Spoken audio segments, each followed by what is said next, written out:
that you consume the time that is allotted to you. Yes, today it is Sri Anurag Thakur was speaking yesterday, and then you can resume if you want. Sir, इस budget में आशा दिखती है। आशा एक नए Bharat special mentions can be laid on the table of the House. I am permitting all of them today because it's the last day. Please. धन्यवाद सभापति जी। माननीय सभापति जी, इस बजट में आशा दिखती है। आशा दिखती है एक नए भारत की, सशक्त भारत की, आत्मनिर्भर भारत की। I see a hope for a new India, stronger India and a self-reliant India. It will set us on the path of economic and manufacturing powerhouse. और सर, इसमें विशेष तौर पर देखा जाए तो 34.5% वृद्धि की गई है कैपिटल एक्सपेंडिचर में, जो अपने आप में रिकॉर्ड है। लगभग 5.5 लाख करोड़ रुपया कैपिटल एक्सपेंडिचर इसमें ज़्यादा किया जाएगा। सर, मुझसे जब विपक्ष के नेताओं में मनोज जी कह रहे थे कि आम बजट या खास बजट, सर मैं यही कहना चाहता हूं, अगर हिंदुस्तान के इतिहास में किसी प्रधानमंत्री ने सबसे ज़्यादा गरीबों को गरीबी रेखा से बाहर निकाला है तो उनका नाम नरेंद्र मोदी है। नरेंद्र मोदी जी की सरकार ने किया है।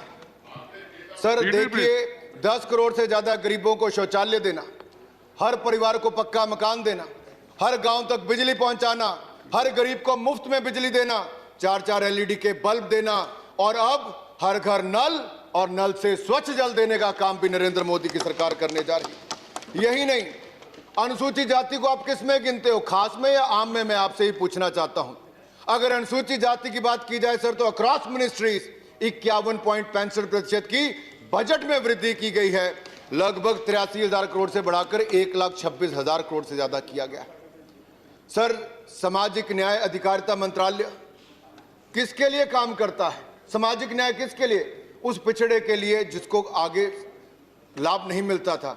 28% की वृद्धि अगर उस बजट में की तो नरेंद्र मोदी जी की सरकार ने उसमें करने का काम किया है। यही नहीं, विकलांगों के लिए, दिव्यांग के लिए किसमें गिनते हो आप, आम में या खास में? इनके लिए भी बजट में 30% की वृद्धि करके 1171 करोड़ रुपए का बजट उसमें किया गया है। मिशन शक्ति महिलाओं को किसमें गिनते हो? 16% की वृद्धि की तो इसमें की है। पोषण 2 अभियान किसके लिए है? उस बच्चे के लिए जो कुपोषण का शिकार होते थे, ये उसी के लिए शुरू किया गया। वो महिलाएं जो अनिमिक रहती थी। टीबी मुक्त भारत किसके लिए? ताकि हम हिंदुस्तान ने जो टारगेट दुनिया से पहले रखा है 2030 नहीं 2025 तक भारत को टीबी मुक्त बनाएंगे, ये भी किसी ने रखा तो नरेंद्र मोदी जी ने रखा। ये आरोप लगाया कि फैमिली सिल्वर बेचने जा रहे हैं। अरे सर, एक तो इनके नेता ने कहा कि हम तो हमारे तो, मैं उस पर नहीं जाऊंगा, लेकिन कौन सी वो 2 कंपनियां थी जिसको आपने देश के बड़े 4 एयरपोर्ट दे दिए? ना आपने दिल्ली छोड़ा, ना मुंबई, ना हैदराबाद, ना बैंगलोर। क्या आप जवाब देंगे? ये 6 एयरपोर्ट्स को प्राइवेटाइज करने का समय आपके समय शुरू हुआ था, जो उसके बाद मिला है। एयर इंडिया की दुर्गति किसने की? क्या हालत थी एयर इंडिया की? क्या देश नहीं जानता? किस हाथों में आपको देकर गए थे और आपने 28 की बजाय 58 एयरक्राफ्ट खरीदने की बात की। 7,000 करोड़ का रेवेन्यू आता था, 50,000 करोड़ का आपने कर्जा ले लिया, डुबाकर आप एयर इंडिया को चले गए। अब हिंदुस्तान के टैक्स पेयर का पैसा आप चाहते हो कि हर साल 6-6 हजार करोड़ रुपए उसके लिए डाला जाए, लेकिन देश की गरीब जनता के विकास के लिए ना दिया जाए। क्या करना चाहिए? आप प्राथमिकता तय कर लीजिए। यही नहीं माननीय सभापति जी, दुर्भाग्य इस बात का है कि गलत ये करके जाएं, 11%, 12% महंगाई दर आपकी सरकार में 10 साल में रहती थी, नरेंद्र मोदी जी की सरकार में 4% एवरेज इन्फ्लेशन है। ये हमने करके दिखाया है। आप फिजिकल डेफिसिट को 5.6% पर छोड़कर गए, उसको कम करके 3.5% से कम लाने का काम किया तो नरेंद्र मोदी जी की सरकार ने किया। आप लगातार आपने एक के बाद एक देखा जाए हिंदुस्तान के बैंकों को अग्रेसिव लेंडिंग करके उन लोगों को पैसा देने के लिए मजबूर किया जो विदेशों में भागकर खड़े हुए हैं। आपने कोई कड़ा कानून नहीं बनाया। अगर कड़ा कानून भी फ्यूजिटिव इकोनॉमिक ऑफेंडर्स बिल बनाया तो वो भी नरेंद्र मोदी जी की सरकार ने। एसेट क्वालिटी रिव्यू बैंकों का कराया मोदी सरकार ने। एनपीए सही डिक्लेयर किया मोदी सरकार ने। 5.5 लाख करोड़ रुपया रिकैपिटलाइजेशन बैंकों को किया मोदी सरकार ने। इस साल भी 20,000 करोड़ अगर फिर बैंकों को देने की बात करिए तो नरेंद्र मोदी की सरकार। पीसीए फ्रेमवर्क से बाहर लाई तो नरेंद्र मोदी जी की सरकार। अरे किसी भी विषय पर, किसी भी डिपार्टमेंट पर आप चर्चा करने के लिए तैयार होइए। हर क्षेत्र में देश को आगे बढ़ाने का काम किया नरेंद्र मोदी जी की सरकार ने, और दुनिया में भारत का मान सम्मान बढ़ाया तो नरेंद्र मोदी जी की सरकार ने। यही नहीं, कितनी देर बोलना है? मैं आपसे पूछना चाहता हूं, आज कितनी देर बोलना है? ऐसी क्या बात थी कि आपकी सरकार में एक के बाद दूसरा घोटाला आता था? डॉक्टर साहब ईमानदार व्यक्ति थे, लेकिन जो नीचे सारे थे उनकी बात तो देखिए, एक के बाद दूसरा, दूसरे के बाद तीसरा, तीसरे के बाद चौथा। शायद ही कोई डिपार्टमेंट आपके समय ऐसा होगा जहां पर घोटाले की बू ना आ रही हो। लेकिन मोदी सरकार के 7 वर्ष होने जा रहे हैं, कोई 7 पैसे का आरोप भी मोदी सरकार के किसी मंत्री पर नहीं लगा। यह है ईमानदारी से चलने वाली सरकार। मैं यही नहीं, आप में से किसी ने कहा मध्यम सूक्ष्म लघु कुटीर उद्योग के लिए क्या किया? अरे हमने तो किया सो किया, आप तो एक डेफिनेशन ही बदल पाए। हमने उनकी डेफिनेशन भी बदली, उनकी टर्नओवर लिमिट को भी बढ़ाया, और इस आपदा के समय 3 लाख करोड़ रुपया अगर बगैर किसी गारंटी और कोलैटरल के 20% एडिशनल वर्किंग कैपिटल दी तो नरेंद्र मोदी की सरकार ने देश के मध्यम सूक्ष्म लघु कुटीर उद्योग वालों को दी। सबऑर्डिनेट डेट स्कीम में 30,000 करोड़ रुपया पार्शियल क्रेडिट गारंटी स्कीम में हो। और यही नहीं, cost of lending has also gone down. Sir, interest rate लगातार कम हो रहे हैं। आज घरों की खरीद क्यों बढ़ रही है? रियल एस्टेट में तेजी क्यों आई वापस? क्यों मध्यम वर्ग के लोग घर लेना चाहते हैं? क्योंकि उनको 1 साल के लिए हमने वापस और आगे इनकम टैक्स की एग्जम्पशन और जो इंटरेस्ट सब्सिडी थी सर, हमने वो भी बढ़ा दिया। गरीब को घर मिल रहा है। रेरा जैसा कानून, जब सभापति जी पहले मंत्री हुआ करते थे उस समय रेरा के कानून माननीय वेंकैया जी लेकर आए थे, मोदी जी की सरकार में लाए। सर, इससे गरीबों को घर मिलने का काम भी हुआ। रुके हुए प्रोजेक्ट उसको भी पूरा करने का काम किया। रिस्ट्रक्चरिंग हमने एमएसएमई के लिए अलाउ की, 25 करोड़ तक के जो अकाउंट थे उसको रेजोल्यूशन लाने का भी, रिस्ट्रक्चरिंग का भी किया। कामत कमेटी ने रिपोर्ट दी 26 सेक्टर की, प्लस हमने एक हेल्थ जोड़ के उनको पैसा देने का काम किया। आप में से किसी ने कहा कि हिंदुस्तान मैन्युफैक्चरिंग हब नहीं बन सकता। अरे इस देश में अपर हाउस में बैठकर अगर कोई ये कह दे कि देश मैन्युफैक्चरिंग हब नहीं बन सकता, दुर्भाग्य सर। हम हिंदुस्तान को दुनिया का सबसे बड़ा स्किल्ड वर्कफोर्स भी बनाएंगे, मैन्युफैक्चरिंग पावर हाउस भी बनाएंगे, और इकोनॉमिक पावर हाउस भी नरेंद्र मोदी जी के नेतृत्व में भारत को बनाएंगे। आत्मनिर्भर भारत का निर्माण करके जाएंगे। माननीय अध्यक्ष जी, हमने कौन से कदम उठाए? प्रोडक्शन लिंक इंसेंटिव स्कीम लेकर आए। मोबाइल में हम लोग केवल दूसरे नंबर पर, हम केवल 2 फैक्ट्रियां थी। मोदी जी के नेतृत्व में हिंदुस्तान इतना आगे बढ़ा, आज दुनिया का दूसरा मोबाइल का सबसे बड़ा निर्माता हिंदुस्तान बनकर तैयार हुआ है। दुनिया भर की बड़ी कंपनीज, एप्पल के 3 से ज्यादा प्लांट यहां पर आए। यही नहीं, अब हमने 10 सेक्टर्स आइडेंटिफाई किए प्रोडक्शन लिंक इंसेंटिव स्कीम के लिए। 1,97,000 करोड़ रुपए हमने उसके लिए प्रावधान किया है। अलग अलग सेक्टर्स में भारत को ऊंचाइयों पर लेकर जाएंगे। मित्रा स्कीम लेकर आए, स्मृति ईरानी जी का डिपार्टमेंट है। 7 टेक्सटाइल के बड़े पार्क आएंगे सर। एक पार्क में 40-50 हजार लोगों को रोजगार मिल सकता है। ये संभावनाएं खड़ी हो रही। इसके साथ साथ मेडिकल डिवाइसेस एंड डायग्नोस्टिक के 4 पार्क आएंगे सर। बल्क ड्रग फार्मा, हम हिंदुस्तान की हम दुनिया की फार्मेसी हैं, लेकिन रॉ मटेरियल कहीं और से आता है सर। रॉ मटेरियल यहां पर बने, उसके लिए बल्क ड्रग पार्क 3 बड़े आने वाले हैं।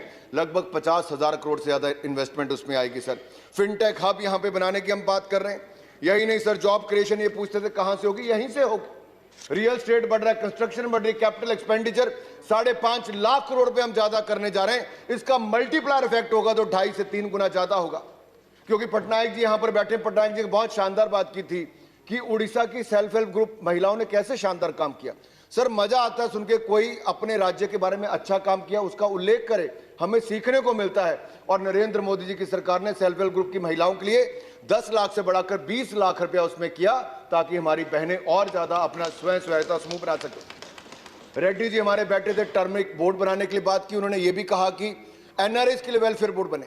सर, मजा आता है जब कोई विपक्ष का नेता केवल आलोचना नहीं करने की बजाय अच्छे सुझाव दे, सरकार उस पर विचार करती है। और इस बजट को बनाने से पहले हमने लगातार पूरे देश के बुद्धिजीवियों से, अर्थशास्त्रियों से विचार विमर्श भी किया। आपदा के समय भी नरेंद्र मोदी जी ने जो कदम उठाए सर, दुनिया और देश के लोगों से बात करके किया, सभी मुख्यमंत्रियों को ऑन बोर्ड लिया। यही कारण है कि दुनिया के देशों में आज सबसे कम मृत्यु दर है, तो हिंदुस्तान उन देशों में से एक है मेरे। यही नहीं सर, हिंदुस्तान में एक पीपी किट नहीं बनती थी, हम आत्मनिर्भर हुए, आज दुनिया भर को पीपी किट देते हैं। हिंदुस्तान हाथ फैलाता था आगे, आज हम दुनिया को कोविड वैक्सीन देने का काम भी 100 से ज्यादा देशों को किया, तो हिंदुस्तान की सरकार ने नरेंद्र मोदी जी के नेतृत्व में किया है। यही नहीं सर, हम आगे और बढ़ेंगे, सेल्फ रिलायंट बनेंगे। सर कुछ बात किसानों पे करके मैं अपनी बात खत्म कर दूंगा सर, क्योंकि बजट में एक बड़ा हिस्सा 65,000 करोड़ का पीएम किसान योजना में दिए। तृणमूल कांग्रेस के एक सांसद ने कहा कि क्यों कम हो गया, इसलिए कम हो गया क्योंकि तृणमूल की सरकार ने पश्चिम बंगाल के किसानों को सर 14,000 रुपया प्रति किसान जो मिलना था, उन्होंने देने के लिए मना कर दिया कि हम अपने प्रदेश के किसानों को नहीं देंगे। पश्चिम बंगाल के किसान को मिल सकता था, लेकिन ममता जी की हठधर्मी के कारण वहां पर नहीं मिल पाया सर। आयुष्मान भारत योजना हो, उस राज्य में नहीं मिल पाई पश्चिम बंगाल में। हिंसा का दौर वहां पर चलता है, लोकतंत्र की हत्या वहां पर होती है सर। लेकिन मैं ये कहना चाहता हूं सर, हमने फिर भी कदम उठाए किसानों के उत्थान के लिए। कौन कहता है कि वो हमसे ज्यादा कर पाया किसानों के लिए? मैं पूछना चाहता हूं इस खुले मन से सर। ये लोग कहते हैं काला कानून है, जिनकी नजर ही काली होगी, सोच ही वैसी होगी, उनको ये कानून काला ही नजर आएगा। ये हिंदुस्तान के किसानों की आय को दुगना करने के लिए इस कानून को लाया गया है, और हम प्रतिबद्ध हैं, हिंदुस्तान के किसानों की आय को दुगना करके छोड़ेंगे। सर मैं उदाहरण के तौर पर कहना चाहता हूं सर, अगर आप देखें गेहूं की खरीद यूपीए के टाइम पर 2013-14 में 33,874 करोड़ की हुई, हमने उससे दुगनी से ज्यादा 75,000 करोड़ से ज्यादा की खरीद हमने की सर। सर धान की खरीद इन्होंने 63,000 करोड़ की, हमने 1,72,752 करोड़ की। सर इन्होंने कपास की खरीद मात्र 90 करोड़ की, लेकिन मोदी सरकार में खरीद 25,974 करोड़ की हुई। कहां 90 करोड़, कहां 25,974 करोड़ सर। यही नहीं, अगर आप देखेंगे सर कपास के लिए मैंने बता दिया, दलहन के लिए सर 235 करोड़ इन्होंने खर्च किए, तो हमने 10,530 करोड़ 40 गुना से ज्यादा खर्च किए। सर मैं बता सकता हूं सर, मुझे अंत में केवल 2 बातें कहकर अपनी बात खत्म करनी है सर। एग्रीकल्चर इंफ्रास्ट्रक्चर की जरूरत है ताकि पेरिशेबल गुड्स खत्म ना हो। सर क्यों नहीं बनाया आप लोगों ने 65 साल? मोदी सरकार ने एग्रीकल्चर इंफ्रास्ट्रक्चर सेस लगाया, लेकिन उसके बावजूद ना पेट्रोल डीजल के किसी के दाम नहीं बढ़ेंगे। बड़े बड़े बुद्धि अर्थशास्त्री पिछली सरकार में थे, मैं खुली चुनौती देता हूं, वो कोई एक व्यक्ति आकर कहे कि कैसे सेस लगाने से दाम बढ़ सकता है। इस सदन में आकर वो गलत आंकड़ा देके चले गए। दूसरे सदन में जाएं, इस सदन में कहें आप लोग कह दो मंडी खत्म हो जाएगी। मेरी खुली चुनौती है कांग्रेस पार्टी के नेताओं को, कोई बताए कहां किस कानून में लिखा है कि मंडी बंद होगी, कहां लिखा है कि एमएसपी बंद होगा?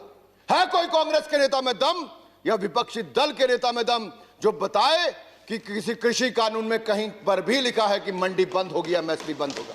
अरे देश के गरीब किसान को, भोले भाले किसान को अपनी राजनीति के लिए इस्तेमाल मत कीजिए। ये किसान की आय को दुगना करने का काम हमने लिया है, करके छोड़ेंगे। आप जितना मर्जी भ्रमित कीजिए, महात्मा गांधी के इस देश में नरेंद्र मोदी जी के नेतृत्व में हम हिंदुस्तान को आगे लेकर जाएंगे, आत्मनिर्भर बनाएंगे।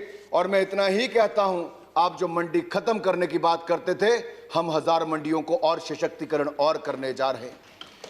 आपके पास न तर्क है न तथ्य है, आप तो केवल टकराव की स्थिति पैदा करना चाहते हैं। ऐसी बात बोलो, हेडलाइन बने, नेगेटिव न्यूज चलती रहे। हम नकारात्मकता की ओर से सकारात्मकता की ओर ले जाना चाहते हैं। एक ऐसे भारत का निर्माण करना चाहते हैं जहां पर देश के नौजवान, महिला, मजदूर, किसान, जवान सबका आगे बढ़ने का अवसर मिले। और नरेंद्र मोदी जी के नेतृत्व में जो आप इस अर्थव्यवस्था को छोड़कर गए थे, मैं इतना ही कहते अपनी बात खत्म कर रहा हूं। जब 2014 में हमने सत्ता ली, तब भारत दुनिया की 5 उन लड़खड़ाती, चरमराती अर्थव्यवस्थाओं में से एक था, लेकिन नरेंद्र मोदी जी के नेतृत्व में हमने हिंदुस्तान को दुनिया की पहली 6 अर्थव्यवस्थाओं में लाकर खड़ा किया है। India was among the fragile 5 economies sir. Today India is among the top 6 economies of the world. और इसीलिए कहना चाहता हूं, हम समर्पित हैं, प्रतिबद्ध हैं हिंदुस्तान को आगे ले जाने के लिए। आप विपक्ष की भूमिका निभाइए सकारात्मक सोच के साथ, आप सहयोग दीजिए। आप सत्ता में थे, हम भी देते थे, आज आप भी दीजिए, इकट्ठे मिलकर भारत को मजबूत बनाएं। आपने मुझे बोलने का अवसर दिया, आपका बहुत बहुत धन्यवाद। धन्यवाद माननीय मंत्री जी। माननीय अबीर रंजन विश्वास।